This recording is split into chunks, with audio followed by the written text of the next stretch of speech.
কিন্তু শেষটা ছিল অপ্রত্যাশিত। ভাবুন তো, সবচেয়ে কাছের মানুষটিই যখন আপনার পিঠে ছুরি মারে। যদি এমন একটি সকাল আসে যখন আপনি জানতে পারেন যে আপনার বাড়ি আর আপনার নেই, এবং যে ভাইয়ের সাথে আপনি বড় হয়েছেন সে এখন আপনার শত্রু। কেন বড় ভাই ছোট ভাইকে তাড়িয়ে দিল, এবং বাবার মৃত্যুর পর সে কি রহস্য লুকিয়েছিল? একটি শিশু কি টিকে থাকতে পারবে এবং একদিন তার নিজের রক্তের সাথে বিশ্বাসঘাতকতা করা মানুষের মুখোমুখি হয়ে ফিরে আসবে? এটি একটি অবিস্মরণীয় নাটকীয় গল্প, যা লোভ, বিশ্বাসঘাতকতা এবং ধ্বংসস্তূপ থেকে জেগে ওঠার বিষয়ে। আমাদের সাথে থাকুন, কারণ যা ঘটতে চলেছে তা কেউ কখনো ভাবেনি। অনেক আগে মরুভূমি এবং পাহাড় দিয়ে ঘেরা এক আরব গ্রামে, মরুভূমির শেষ প্রান্তে যেখানে বালির বিস্তার অন্তহীন, সেখানে একটি ছোট গ্রাম ছিল যার নাম ছিল মার্জ গ্রাম। এটি একটি শান্ত গ্রাম যা অপরিচিতদের কাছে অপরিচিত ছিল। এখানকার মানুষ খুব সাধারণভাবে বাস করত, উপলব্ধ অল্প জমিতে চাষাবাদ করে এবং গবাদি পশু পালন করে। সেই গ্রামের এক প্রান্তে বাস করতেন শেখ মালিক, এমন একজন মানুষ যিনি সকলের কাছে তার ন্যায় ও উদারতার জন্য পরিচিত ছিলেন। তিনি একজন বৃদ্ধ মানুষ ছিলেন, কিন্তু তিনি তার মর্যাদা এবং প্রজ্ঞা ধরে রেখেছিলেন, যার কাছে গ্রামের মানুষ কঠিন সময়ে পরামর্শের জন্য আসত। শেখ মালিকের দুটি ছেলে ছিল। বড়টির নাম ছিল সালিম, একজন ২৫ বছর বয়সী যুবক, যার স্বভাব ছিল রুক্ষ এবং তার বাবার কোনো দয়া তার মধ্যে ছিল না। সে কঠোর পরিশ্রম না করেই সম্পদ ও ক্ষমতার স্বপ্ন দেখত। আর ছোটজন ছিল জাবির, যে মাত্র ১২ বছর বয়সী ছিল। তার ছিল নিষ্পাপ চেহারা এবং চড়া চোখ, যা শৈশবের পবিত্রতা এবং মনের শান্তি বহন করত। তাদের বয়সের পার্থক্য সত্ত্বেও জাবির তার ভাই সালিমকে ভালোবাসত এবং সবসময় তার সন্তুষ্টির জন্য চেষ্টা করত যখন সালিম তাকে অবজ্ঞা ও ঘৃণা করত। সে তাকে তার উচ্চাকাঙ্ক্ষার পথে একটি বোঝা এবং বাধা মনে করত। সেই দিনগুলোতে একটি রহস্যময় এবং মারণ ব্যাধি শেখ মালিকের শরীরকে গ্রাস করতে শুরু করে, যা তার শরীরকে প্রতিদিন দুর্বল করে তুলছিল। প্রতিবেশীরা তার চারপাশে জড়ো হয়েছিল, কেউ কোরআন পাঠ করছিল এবং কেউ তার আরোগ্য লাভের জন্য প্রার্থনা করছিল, কিন্তু ভাগ্য তার নিয়তি লিখে রেখেছিল। এক গরম গ্রীষ্মের রাতে জাবির তার বাবার কাঁপানো হাত ধরে বিছানার পাশে বসেছিল, তার চোখে অশ্রু জমেছিল। সালিম কোনায় দাঁড়িয়েছিল, তার মুখে দুঃখের কোনো চিহ্ন ছিল না। সে যেন কিছু একটা অপেক্ষা করছিল। শেখ মালিক কষ্ট করে চোখ খুললেন, জাবিরের দিকে তাকালেন এবং একটি দুঃখের হাসি হাসলেন। আমার ছেলে, তোমার হৃদয়কে আমি যেমন জানি তেমনই পবিত্র রেখো। দুনিয়াকে তোমার বিশুদ্ধতা নষ্ট করতে দিও না। তারপর তিনি সালিমের দিকে তাকালেন, তার চোখে কিছুটা কষ্ট নিয়ে বললেন, সালিম, তোমার ভাই তোমার দায়িত্ব, তাকে একা ফেলে যেও না। সালিম কিছু বলল না। এই কথাগুলোই ছিল শেখ মালিকের শেষ কথা, যা বলার পর তিনি চিরতরে চোখ বন্ধ করলেন। ভোরের দিকে তার আত্মা শান্তভাবে দেহত্যাগ করল। এই খবর শুনে গ্রাম জুড়ে শোক নেমে এলো। নারীরা করুণভাবে কেঁদেছিল এবং পুরুষরা ভক্তির সাথে শেখের কবরের সামনে দাঁড়িয়ে দোয়া করছিল। জাবির নীরবে কাঁদছিল, তার বাবার পুরানো কাপড় ধরেছিল এবং শুঁকে দেখছিল, যেন তার আত্মার কিছু অংশ খুঁজে ফিরছিল। কিন্তু অন্য কোথাও সালিমের মন সম্পূর্ণ ভিন্ন দিকে ঘুরছিল। সে তার বাবার চলে যাওয়া বা স্মৃতি নিয়ে ভাবছিল না, সে কেবল উত্তরাধিকার নিয়ে ভাবছিল। বাড়ি, জমি, গবাদি পশু, সব কিছু যা তার একার হতে পারে যদি সে এই দুর্বল ছোট ছেলেটিকে সরিয়ে দেয়। কয়েকদিন পর, যখন গ্রামের শোক এখনও তাজা ছিল, সালিম নীরবে তার পরিকল্পনা করল। সে জাবিরের সাথে কিছু ভাগ করতে চায়নি এবং তার বাবার উত্তরাধিকারের অংশীদার হতে প্রস্তুত ছিল না। তার কালো হৃদয়ে সে বিশ্বাসঘাতকতার জাল বুনতে শুরু করল।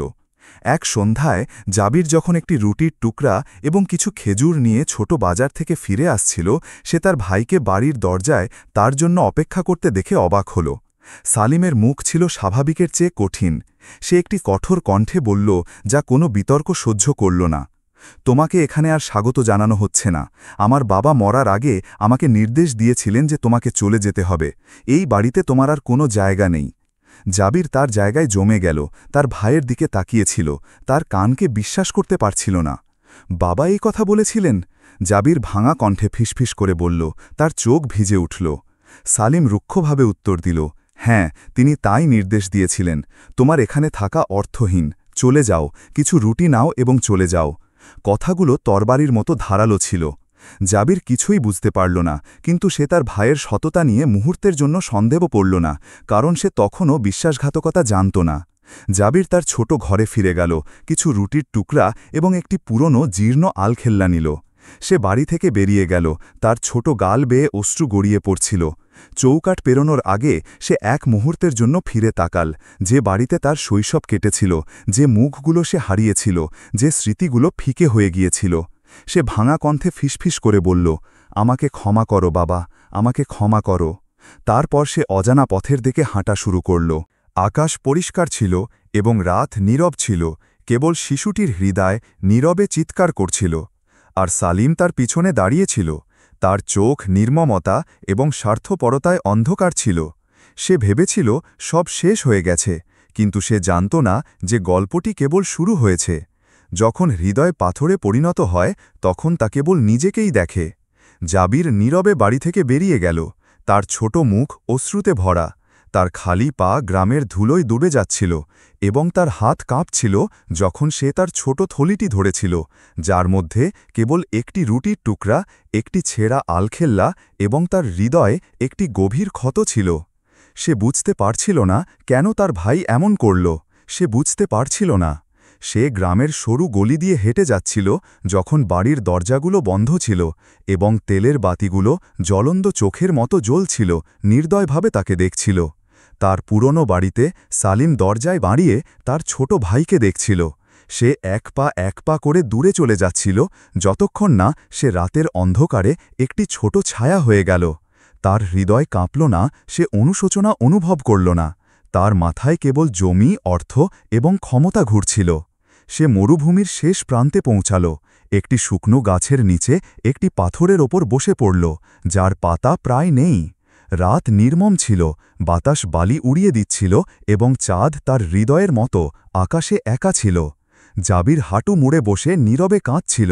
সে অনুভব করছিল যেন সব কিছু একবারে ভেঙে পড়েছে। তার বাবা, যিনি বাড়িটিকে উষ্ণতায় ভরিয়ে রেখেছিলেন, চলে গেছেন।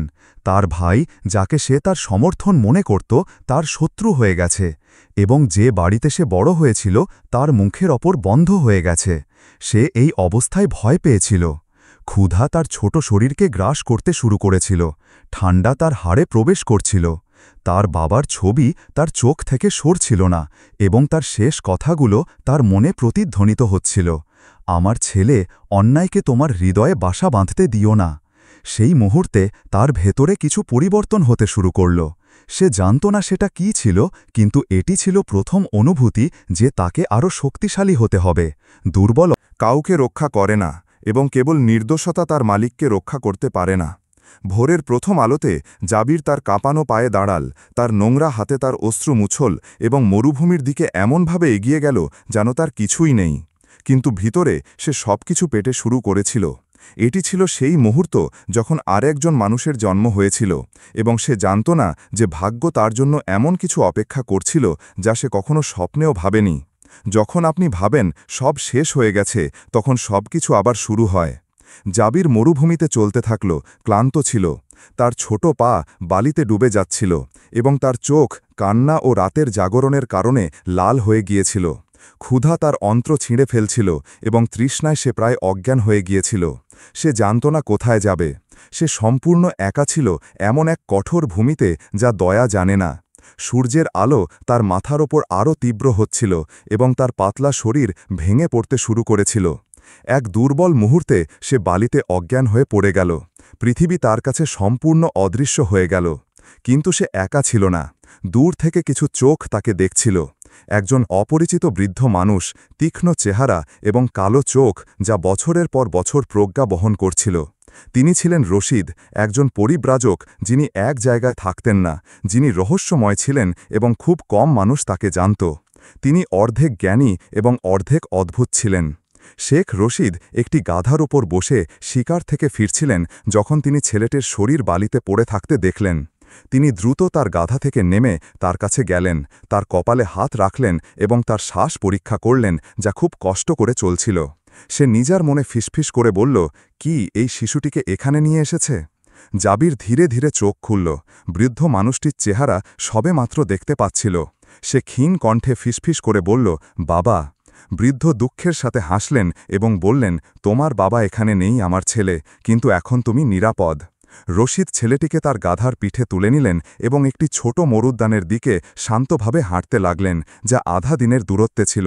এটি একটি বিচ্ছিন্ন মরুদ্যান ছিল, যেখানে কিছু ভালো মানুষ বাস করত, যারা দরিদ্র, শিকারী এবং রাখাল ছিল, যারা অন্যদের মতো কঠোরতা জানত না। যখন জাবিরের পুরোপুরি জ্ঞান ফিরল, সে একটি সাধারণ পশমের বিছানায় শুয়েছিল। তার পাশে পানি ছিল এবং দুজন পুরুষ ও একজন মহিলা উদ্বেগের সাথে তাকে দেখছিল। রশিদ তার পাশে বসলেন, তার চোখ তার চেহারা পরীক্ষা করছিল। তিনি একটি শান্ত কণ্ঠে বললেন, তোমার নাম কি আমার ছেলে, এবং তুমি কোথা থেকে এসেছ? জাবির এক মুহূর্তের জন্য নীরব রইল, তারপর একটি নিচু কণ্ঠে এবং ভাঙা হৃদয় নিয়ে তার গল্প বলা শুরু করল। সে তার বাবার মৃত্যু, বাড়ি থেকে তাকে তাড়িয়ে দেওয়া, তার ভাইয়ের বিশ্বাসঘাতকতা এবং ঠান্ডা ও ক্ষুধায় কাটানো রাতের কথা বলল। সবাই নীরবে শুনছিল, তাদের মুখে দুঃখের ছাপ ছিল। শেখ রশিদ মাথা নত করে বললেন, কখনো কখনো আমার ছেলে যখন দরজা বন্ধ হয়ে যায়, তখন তা কেবল আমাদের জন্য এমন পথ খোলার জন্য হয় যা আমরা কখনো হেঁটে দেখতাম না। দিন কেটে গেল। জাবির ধীরে ধীরে সুস্থ হতে শুরু করল এবং মরুদ্যানের মানুষের মাঝে বসবাস করতে লাগল, যারা তাকে এমন দয়া দেখিয়েছিল যা সে অনেক দিন ধরে জানত না। রশিদ তাকে কিভাবে নিজের ওপর নির্ভর করতে হয় তা শেখালেন। তিনি তাকে শিকার এবং চাষ করতে শিখিয়েছিলেন। তিনি তাকে শিখিয়েছিলেন কিভাবে মানুষকে বুঝতে হয় এবং তাদের মুখ পড়তে হয়, এবং সর্বোপরি তিনি তাকে শিখিয়েছিলেন যে সত্যিকারের শক্তি প্রতিশোধে নয়, বরং ধৈর্যে নিহিত। তার হৃদয়ে একটি ছোট আগুন জ্বলতে শুরু করেছিল। সে তখনও জানত না তার জন্য কি অপেক্ষা করছে, কিন্তু সে একটা জিনিস জানত, সে সেই দুর্বল ছেলেটি থাকবে না যাকে একদিন রাতে তাড়িয়ে দেওয়া হয়েছিল। সে একদিন ফিরে আসবে, কিন্তু সে যেমন ছিল তেমন ফিরে আসবে না। সেই অন্ধকার রাত থেকে পুরো ৩ বছর কেটে গেল, যখন জাবিরকে তার বাড়ি এবং তার ছোট হৃদয় থেকে তাড়িয়ে দেওয়া হয়েছিল। ৩ বছর যা অন্য কোনো শিশুকে হত্যা করতে পারত, কিন্তু পরিবর্তে এটি তাকে একটি কঠোর আগুনে পুড়িয়েছিল এবং তার থেকে একজন নতুন মানুষ তৈরি করেছিল। সেই বিচ্ছিন্ন মরুদ্যানে তার ভালো মানুষের মাঝে, যারা তার অতীত সম্পর্কে জিজ্ঞাসা করেনি এবং তার দুর্বলতার জন্য তাকে বিচার করেনি, জাবির অন্য জীবন শুরু করল। শেখ রশিদ তার হারানো বাবার মতো ছিলেন, তাকে অর্থ বা সম্পদ না দিয়ে বরং জীবনের আসল শিক্ষা দিয়েছিলেন। তিনি তাকে ধৈর্য শিখিয়েছিলেন। তিনি তাকে শিখিয়েছিলেন যে তার হৃদয় ঘৃণা বহন না করতে, যদিও সে আহত হয়েছিল। তিনি তাকে শিখিয়েছিলেন যে বিশ্বাসঘাতকতার প্রতিশোধ বিশ্বাসঘাতকতা দিয়ে নয়, বরং প্রজ্ঞা দিয়ে নিতে হয়। জীবন সহজ ছিল না। জাবির ভোরবেলা ঘুম থেকে উঠত, রাখালিতে সাহায্য করত, কাঠ সংগ্রহ করত এবং পুরুষদের সাথে ছোট ছোট কূপ খনন করত। সে প্রতিদিন সন্ধ্যায় ক্লান্ত হয়ে ফিরত, কিন্তু প্রতিদিন তার শরীর আরও শক্তিশালী হচ্ছিল এবং প্রতিটি সূর্যোদয়ের সাথে তার হৃদয় বড় এবং তার মন আরও পরিণত হচ্ছিল। কিন্তু বছরগুলো এবং সেখানে পাওয়া উষ্ণতা সত্ত্বেও তার ভিতরে স্মৃতির আগুন নিভেনি। তার বাবার মুখ তার কল্পনা থেকে মুছে যায়নি এবং তার ভাই সালিমের তাকে তাড়িয়ে দেওয়ার কণ্ঠস্বর স্বপ্নে তাকে তাড়া করত। এক রাতে জাবির আগুনের পাশে বসেছিল। আগুন তার মুখ আলোকিত করছিল, যা এখন আরও পরিণত ছিল। শেখ রশিদ শান্তভাবে তার কাছে গেলেন এবং তার পাশে বসলেন। তিনি তার কাঁপা কণ্ঠে বললেন, সেই রাতটি কি এখনও তোমার হৃদয়ে আছে, তাই না? জাবির উত্তর দিল না, কেবল তার মাথা নত করল। শেখ বললেন, ঠিক আছে আমার ছেলে, আমি তোমাকে ভুলে যেতে বলছি না, শুধু সেই রাতকে তোমাকে বন্দি করতে দিও না। জীবন তোমার সামনে, কিন্তু তুমিই সিদ্ধান্ত নেবে তুমি ব্যথার বন্দী হয়ে থাকবে নাকি তাকে শক্তি বানাবে। জাবির তার চোখ শেখের দিকে তুলল। সেই রাতে বছরের মধ্যে প্রথমবার সে কাঁদেনি, বরং একটি শান্ত কিন্তু গভীর কণ্ঠে বলল, আমি ফিরে আসব, প্রতিশোধ নিতে নয়, বরং আমার সম্মান পুনরুদ্ধার করতে। রশিদ হাসলেন, তার চোখে একটি লুকানো গর্ব ছিল। সেই রাত থেকে তিনি তাকে তার নিজস্ব উপায় প্রস্তুত করতে শুরু করলেন। তিনি তাকে শিখিয়েছিলেন কিভাবে ঘোড়ায় চড়তে হয়, প্রয়োজন হলে কিভাবে নিজেকে রক্ষা করতে হয়, কিভাবে তার জিহ্বা এবং তার রাগ নিয়ন্ত্রণ করতে হয়, কিভাবে কাজ করার আগে চিন্তা করতে হয়। মাস কেটে গেল। জাবির একজন ১৫ বছর বয়সী যুবক হয়ে উঠল, যার হৃদয়ে একজন মানুষের হৃদয় ছিল যে ব্যথা দেখেছে এবং তাকে অতিক্রম করেছে। একদিন মার্চ গ্রাম থেকে খবর মরুদ্যানে পৌঁছাল। খবরে বলা হয়েছিল যে সালিম গ্রামের প্রথম ব্যক্তি হয়ে উঠেছে। সে জোর করে জমি দখল করেছে, দুর্বলদের তাড়িয়ে দিয়েছে এবং নিজেকে একজন অত্যাচারী কর্তা হিসেবে প্রতিষ্ঠা করেছে। জাবির নীরবে কথাগুলো শুনল, কিন্তু সে বুঝতে পারল যে সময় এসেছে। এক উজ্জ্বল সকালে সে গ্রামের মানুষের সামনে তার সাধারণ আলখেল্লা পরে দাঁড়াল। তার মুখে সংকল্প এবং শান্ততার মিশ্রণ ছিল। সে শেখ রশিদের কাছে গিয়ে তার হাতে চুমু খেল এবং একটি দৃঢ় কণ্ঠে বলল, ফিরে আসার সময় হয়েছে। সে জানত যে ফিরে আসা সহজ হবে না, কিন্তু সে একটি জিনিস জানত, সে আর সেই দুর্বল ছেলেটি থাকবে না যাকে একদিন রাতে তাড়িয়ে দেওয়া হয়েছিল। সে চিরতরে বদলে গেছে। জাবির একটি সাধারণ ঘোড়ায় চড়ল, যা মরুদ্যানের মানুষ তাকে উপহার দিয়েছিল। শেখ রশিদ মরুভূমির শেষ সীমানা পর্যন্ত তার সাথে গেলেন। সূর্য শান্তভাবে বালির ওপর উদয় হচ্ছিল, যেন তার পদক্ষেপকে আশীর্বাদ করছিল।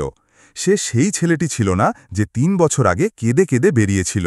তার চোখ একই ছিল, কিন্তু তার দৃষ্টি পরিবর্তিত হয়েছিল। তার হৃদয় একই ছিল, কিন্তু তার স্পন্দন ভিন্ন ছিল। যখন সে মার্জ গ্রামের কাছাকাছি পৌঁছাল, সে তার বুকে একটি ভারী কিছু অনুভব করল, যা ছিল আকাঙ্ক্ষা, বিশ্বাসঘাতকতা, ভয় এবং দৃঢ়তার মিশ্রণ। সে জানত না কি তার জন্য অপেক্ষা করছে, কিন্তু সে জানত যে তাকে পথ চলতে হবে। সে একজন ক্লান্ত পরিব্রাজকের ছদ্মবেশে গ্রামে প্রবেশ করল এবং তার মুখ আর সকলের কাছে পরিচিত ছিল না। গ্রামটি বদলে গিয়েছিল। পুরানো বাড়িগুলো ক্ষয়ে গিয়েছিল, রাস্তাগুলো ধুলোয় ভরা ছিল এবং মুখগুলো ক্লান্ত ও ভীত দেখাচ্ছিল। সে নীরবে নিজেকে জিজ্ঞাসা করল, আমি যে গ্রামকে চিনতাম তা কোথায়? কিন্তু সে শীঘ্রই কথা শুনতে পেল, সালিম গ্রামের কর্তা হয়ে গেছে, আমাদের আর কিছুই বাকি নেই। সে জমি দখল করেছে এবং পরিবারগুলোকে তাড়িয়ে দিয়েছে, এমনকি দরিদ্ররাও তার অত্যাচার থেকে রক্ষা পায়নি। সালিমের নাম তার কানে একটি বেদনাদায়ক থাপ্পড়ের মতো প্রতিধ্বনিত হচ্ছিল। জাবির ছোট বাজারের পাশ দিয়ে গেল, মানুষের ক্লান্ত চোখ, পাতলা শিশু এবং ভয়ে নত পুরুষদের দেখল। সে একজন বৃদ্ধ লোক নাইমকে দেখল, যিনি তার বাবার পুরানো বন্ধু ছিলেন। তিনি কষ্ট করে কিছু সাধারণ জিনিস বহন করছিলেন। জাবির তার পরিচয় প্রকাশ না করে তার কাছে গেল এবং তাকে সাহায্য করল। যখন তাদের চোখ মিলিত হল, একটি ক্ষীণ কণ্ঠস্বর প্রতিধ্বনিত হল, চাচা, আমাকে মনে আছে? লোকটি মাথা তুলল, ছেলেটির মুখের দিকে দীর্ঘক্ষণ তাকাল এবং হঠাৎ তার চোখ অশ্রুতে ভরে গেল যখন সে ফিসফিস করে বলল, জাবির, এটা কি সম্ভব?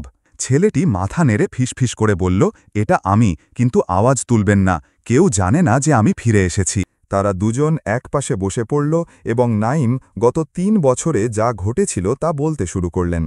সালিম কিভাবে গ্রামের মানুষের ওপর নিয়ন্ত্রণ নিয়েছিল, কিভাবে সে দুর্বলদের তাড়িয়ে দিয়েছিল এবং জমি দখল করেছিল, এবং কিভাবে মানুষ তাদের নিজেদের জমিতে দাস হয়ে গিয়েছিল।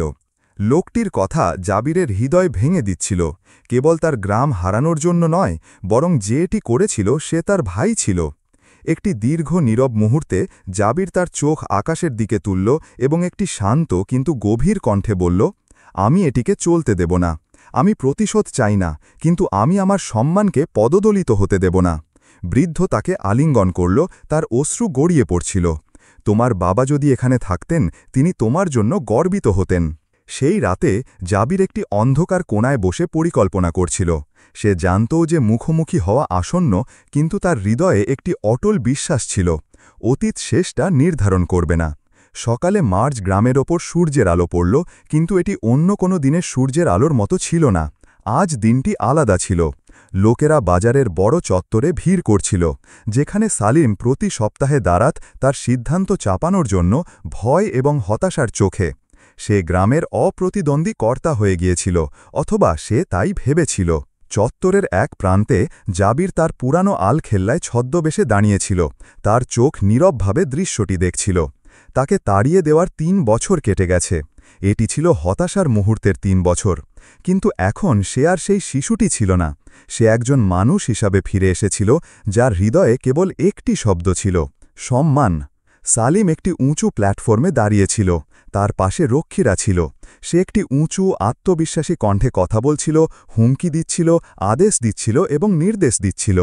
তার কণ্ঠস্বর চত্বরকে গ্রাস করছিল এবং লোকেরা আপত্তি করার সাহস করছিল না। এক গুরুত্বপূর্ণ মুহূর্তে জাবির দৃঢ় পায়ে ভিড় ভেদ করে গেল। সে কাছে এলো, তারপর তার মাথা থেকে আলখেল্লা সরিয়ে ফেলল। লোকেরা বিস্ময়ে হাঁপিয়ে উঠল। ফিসফিসানি আগুনের মতো ছড়িয়ে পড়ল। ওটা জাবির, মালিকের ছেলে জাবির। সালিম তার জায়গায় জমে গেল, বিস্ময় তার চেহারা আঘাত করল। তারপর তার মুখ ভয় এবং রাগের মধ্যে দোলাচল করল। সে নড়ল না, কথা বলল না, যেন তার অতীত তাকে তাড়া করতে ফিরে এসেছে। হঠাৎ সবার সামনে জাবির দৃঢ়ভাবে দাঁড়াল। তার চোখ সরাসরি তার ভাইয়ের চোখে ছিল। কোনো দ্বিধা ছিল না, কোনো ভয় ছিল না। সে একটি শান্ত কিন্তু শক্তিশালী কণ্ঠে বলল, যা চত্বরের চারপাশে শোনা গিয়েছিল, আমি মরিনি যেমন তুমি চেয়েছিলে, এবং আমি যেমন তুমি চেয়েছিলে তেমন বড় হইনি, কিন্তু আমি ফিরে এসেছি। আমি প্রতিশোধ নিতে ফিরে আসিনি, বরং যা চুরি করা হয়েছে তা ফিরিয়ে আনতে এসেছি। এই জায়গার সম্মান এবং আমার বাবার সম্মান, যিনি একদিন এই মাটির প্রতীক ছিলেন। লোকেরা ফিসফিস করতে শুরু করল। ক্লান্ত মুখগুলো এমন মুখে পরিণত হল যা কিছু পরিবর্তনের জন্য অপেক্ষা করছিল। বাতাস বদলে গেল, এমনকি রক্ষীরাও কিছুটা দ্বিধা করে পিছিয়ে গেল। সালিম একটি ভাঙা কণ্ঠে চিৎকার করে বলল, এই মিথ্যাবাদী, এই পথের ছেলে, এখানে তার কোনো জায়গা নেই। কিন্তু তার কণ্ঠস্বর আগের মতো ছিল না। তার মুখের কথা কেঁপে উঠল, কারণ মানুষের চোখে কিছু পরিবর্তন হয়েছিল। এমনকি যে মুখগুলো কাল তার কাছে নত হয়েছিল, এখন তারা তার দিকে ঠান্ডাভাবে তাকাচ্ছিল। জাবির তার হাত তুলে বলল, যে অন্যায়ের অধীনে বাঁচতে চায় সে যেন নীরব থাকে, এবং যে চায় আমাদের গ্রামের সম্মান ফিরে আসুক সে যেন আমার পাশে দাঁড়ায়। আমি জমি বা বাড়ি চাই না, আমি ন্যায় চাই। একটি ভয়ানক নীরবতা নেমে এলো। তারপর প্রথম হাতটি সমর্থনের জন্য উঠল, তারপর আরেকটি, তারপর কণ্ঠস্বর বেড়ে উঠল, আমরা তোমার সাথে আছি জাবির, মার্জ গ্রাম স্বাধীনভাবে বাঁচবে। সেই মুহূর্তে সালিম বুঝতে পারল যে সে হেরে গেছে।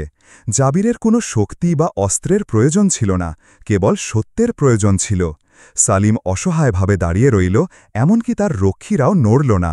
জনতা ধীরে ধীরে তার থেকে দূরে সরে যেতে লাগল, এবং তার চোখে জাবির এমন কিছু দেখল যা সে আশা করেনি, একটি লুকানো অশ্রু। এর পরে সে কিছু বলল না, কেবল একটি গুরুত্বপূর্ণ মুহূর্তে মুখোশটি পড়ে গেল। সালিম চত্বরের মাঝখানে একা দাঁড়িয়েছিল। যে চোখগুলো কাল তার কাছে মত হয়েছিল, আজ তারা তার দিকে তাকাতেও অস্বীকার করছিল। যে মানুষগুলো তার বিষাক্ত ছায়ার নিচে বছরের পর বছর ধরে বসবাস করেছিল, তারা এক মুহূর্তে শেখ মালিকের মুখ, তার সম্মান, তার ন্যায় এবং তার মানবতাকে মনে করল। সালিমের বলার মতো কিছুই ছিল না, তার মুখের কথা পড়ে গেল, ঠিক যেমন তার মর্যাদা পড়ে গিয়েছিল। জাবির এক পাও সামনে গেল না। সে প্রতিশোধ নিতে চায়নি, তার ভাইয়ের উপর হাত তুলতেও চায়নি, বরং সে তার দিকে তাকাল। তার চোখগুলো দুঃখে ভরা ছিল, এবং একটি নিচু কণ্ঠে বলল, যা সবাই শুনল, বাবা কষ্ট পেতেন যদি তিনি দেখতেন তুমি কি হয়েছ, কিন্তু তিনি আরও কষ্ট পেতেন যদি তিনি দেখতেন যে আমি তোমার মতো ঘৃণা বেছে নিয়েছি। এই কথাগুলো 1000 তরবারির চেয়েও শক্তিশালী ছিল। সালিম কেঁপে উঠল, তারপর হাঁটু গেড়ে বসে পড়ল। মনে হচ্ছিল পৃথিবীর সব পাহাড় তার বুকের ওপর ভেঙে পড়েছে। সে তার মুখ তার হাতের মধ্যে লুকিয়ে ফেলল। সে তার ভাইয়ের বা তার চারপাশের অন্য কারো চোখে তাকাতে পারল না। জাবির শান্তভাবে কাছে গেল। সে তার হাত তার ভাইয়ের দিকে বাড়াল। সে তাকে ধাক্কা দিল না বা অপমান করল না, বরং সে একজন মানুষের কণ্ঠে বলল, যে সত্য আবিষ্কার করেছে, আমি যা তুমি চুরি করেছ তা চাই না, কোনো জমি নয়, কোনো বাড়ি নয়। আমি কেবল আমার নাম পুনরুদ্ধার করতে এসেছি, আমার নাম যা কেউ কেউ চুরি করতে চেয়েছিল।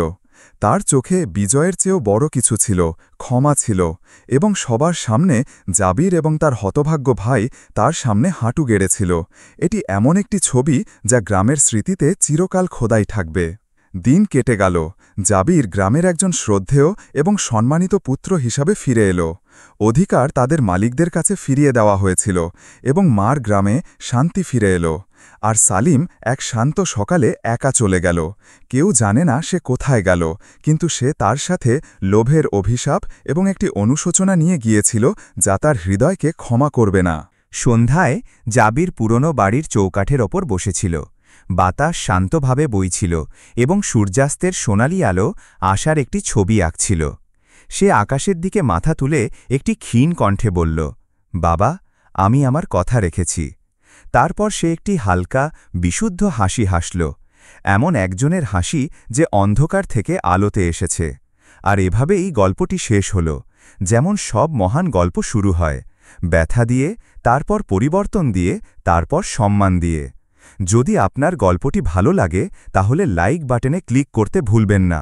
এটি আমাদের চালিয়ে যেতে এবং আরও আকর্ষণীয় গল্প সরবরাহ করতে সাহায্য করে। এবং যদি আপনি আমাদের প্রথমবার অনুসরণ করেন তাহলে আমরা আপনাকে চ্যানেলে সাবস্ক্রাইব করতে এবং বেল আইকনটি সক্রিয় করতে আমন্ত্রণ জানাই, যাতে আপনি আমাদের সব নতুন এবং আকর্ষণীয় গল্প পেতে পারেন। মন্তব্যে আপনার মতামত আমাদের সাথে শেয়ার করতে দ্বিধা করবেন না, কারণ আমরা আপনার মন্তব্য পড়তে এবং আপনার সাথে যোগাযোগ করতে ভালোবাসি। এবং মন্তব্যে আমাদের জানান আপনি কোন দেশ থেকে আমাদের অনুসরণ করছেন। এটি আমাদের খুব আনন্দিত করে এবং আপনাকে আমাদের আরও কাছে নিয়ে আসে। ধন্যবাদ আমাদের সাথে থাকার জন্য এবং আল্লাহর ইচ্ছায় আমরা পরের গল্পে মিলিত হব।